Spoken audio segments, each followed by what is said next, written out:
दत्तात्रयनगर पारगाव येथील भीमाशंकर सहकारी साखर कारखान्यामार्फत महाराष्ट्र राज्याचे माजी सहकार मंत्री आणि कारखान्याचे संस्थापक संचालक दिलीपराव वळसे पाटील यांच्या मार्गदर्शनाखाली संचालक मंडळाच्या निर्णयानुसार लागवड हंगाम 2026-27 मधील ऊस लागवड धोरणाची अंमलबजावणी 25 मे पासून सुरू करण्यात येणार असल्याची माहिती कारखान्याचे चेअरमन बाळासाहेब बेंडे यांनी दिली।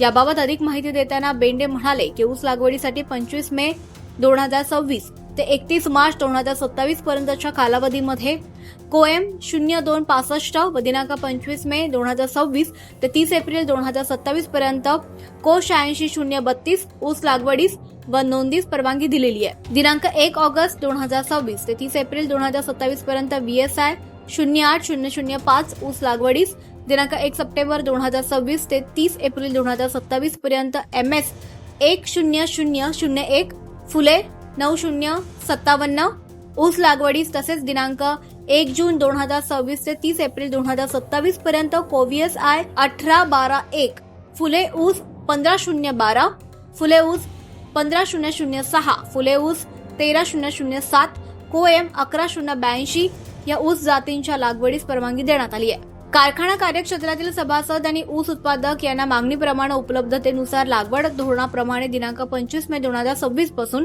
वरील ऊस जातीचे बेणे वाटप करण्यात येणार आहे। तसंच दिनांक 25 जून 2026 पर्यंत कधीही लागवड केलेल्या ऊस रोपांची ऊस नोंद दिनांक 25 मे 2026 रोजी नोंद तारीख राहणार आहे। त्यानंतर रोपांपासून ऊस लागवड केलेल्या ऊसांची नोंद 1 महिना अगोदर केली जाणार आहे, तर खासगी ऊस लागवडीच्या नोंदी घेण्यात येणार आहेत। त्यासाठी ऊस उत्पादक शेतकऱ्यांनी ऊस लागवड करण्याच्या क्षेत्राचा 7/12 उतारा आणि आवश्यक कागदपत्रांची पूर्तता संबंधित विभागीय शेतकी कार्यालयात देऊन बेणे मागणी नोंदवावी।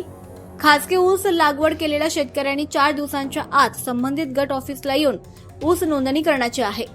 त्यानंतर उशिरा ऊस लागवड नोंद करण्यासाठी आलेल्या ऊस उत्पादकांची ऊस नोंदणीसाठीची जी तारीख असणार आहे तीच ऊस लागवड तारीख म्हणून नोंद करण्यात येणार आहे। कारखानदारांमार्फत कार्यक्षेत्र आणि परिसरामध्ये दत्तात्रय गोविंदराव वळसे पाटील ऊस उत्पादकता वाढ लक्ष्य 2020 या उधारीनं रोखीनं राबवण्यात येणाऱ्या ऊस विकास योजनेअंतर्गत माती परीक्षण सुविधा, ताक बियाणे वाटप, ऊस बेणे वाटप, रासायनिक खते पुरवठा, द्रवरूप जीवाणू खते, ऊस रोपे वाटप, खासगी ऊस लागवड अर्थसहाय्य, प्रेस मड, खोडवा व्यवस्थापनामध्ये पाचट कुटी सुविधा, ठिबक सिंचन योजना, VSI चे multi micro nutrient, humic acid, वसंत ऊर्जा, जैविक कीटकनाशक, BVM, EPN चा पुरवठा करण्यात येणार आहे।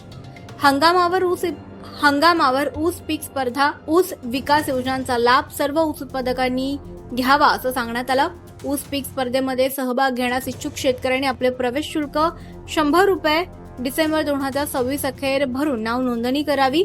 एकात्मिक कीड व्यवस्थापन योजनेमध्ये ऊस पिकामध्ये हुमणी किडीचे नियंत्रणासाठी शेतकऱ्यांनी गोळा केलेले हुमणी किडीचे भुंगेरे कारखान्यामार्फत प्रति किलो रुपये 300 प्रमाणे जून 2026 अखेरीस खरेदी केली जाणार असून शेतकऱ्यांनी हुमणीचे भुंगेरे गोळा करून एकात्मिक कीड नियंत्रण करावं।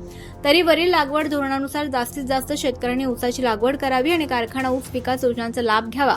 ऊस विकास योजनेच्या अधिक माहितीसाठी विभागीय शेतकी कार्यालयाशी संपर्क साधावा असं आवाहन व्हाईस चेअरमन श्री प्रदीप वळसे पाटील यांनी केलंय।